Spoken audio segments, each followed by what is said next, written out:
ஒரு காலத்தில் இன்பா என்ற இளைஞன் ஒரு தனியார் நிறுவனத்தில் வேலை செய்து வந்தான். அவன் தினமும் வேலைக்கு மெட்ரோ ரயிலில் பயணம் செய்வான். அவனது வழக்கமான பயணத்திற்கு முன் அவன் அருகிலுள்ள ஒரு சித்தர் கோயிலுக்கு செல்வதை வழக்கமாக கொண்டிருந்தான். இந்த கோயில் ஆள் நடமாட்டமில்லாத, எந்த வசதியும் இல்லாத ஒரு தனிமையான இடத்தில் இருந்தது. இன்பா தன் சொந்த நலனுக்காக வேண்டிக் கொள்வதில்லை. மாறாக அந்த கோயில் பிரபலம் அடைய வேண்டும் என்றும் அதன் புகழ் பரவ வேண்டும் என்றும் தினமும் பிரார்த்திப்பான்.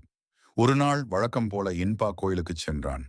அங்கே சித்தர் சமாதியை சுத்தம் செய்துவிட்டு ஒரு கல்வெட்டில் இருந்த படத்தை சுத்தம் செய்ய தண்ணீர், துணி போன்றவற்றை எடுத்து வைத்தான். நேரமாகிவிட்டதால் அவற்றை அப்படியே வைத்துவிட்டு ரயிலை பிடித்து வேலைக்குச் சென்றான். மறுநாள் இன்பா வேலைக்கு விடுப்பு எடுத்தான். அதே நேரம் ரயில் நிலையத்தில் ஒரு பரபரப்பு ஏற்பட்டது. அங்கிருந்த மக்கள் ஒரு மனிதனின் தோற்றத்தைக் கண்டு அவரை ஏளனமாகவும் வெறுப்புடனும் பார்த்து விலகிச் சென்றனர். ஆனால் அவர் அதை பொருட்படுத்தவில்லை. அவர் ஏதோ ஒன்றை தேடுவது போல் இருந்தார். இன்பா சென்ற அதே நேரத்தில் அதே ரயிலில் அவரும் பயணித்தார். மக்கள் அவரை நெருங்கக்கூட இல்லை. அவர் அமர்ந்திருந்த இடத்தை விட்டும் விலகியிருந்தனர். அவர் இதைக் கண்டு புன்னகை மட்டுமே செய்தார். அதற்கு அடுத்த நாள் இன்பா தன் கோயில் பணிகளை முடித்துவிட்டு ரயிலில் ஏறினான்.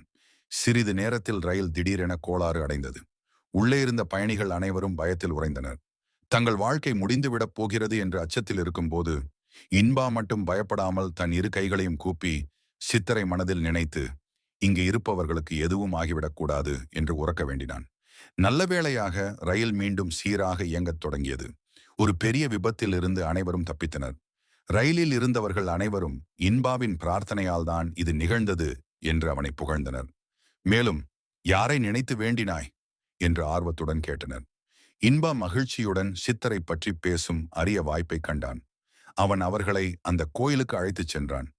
இத்தனை ஆண்டுகளுக்கு முன்பு வாழ்ந்தவர் அவர் என்று சொல்லிக்கொண்டே அவன் ஏற்கனவே எடுத்து வைத்திருந்த தண்ணீரை எடுத்து கல்வெட்டில் இருந்த படத்தின் மீது ஊற்றி அதை சுத்தம் செய்தான்.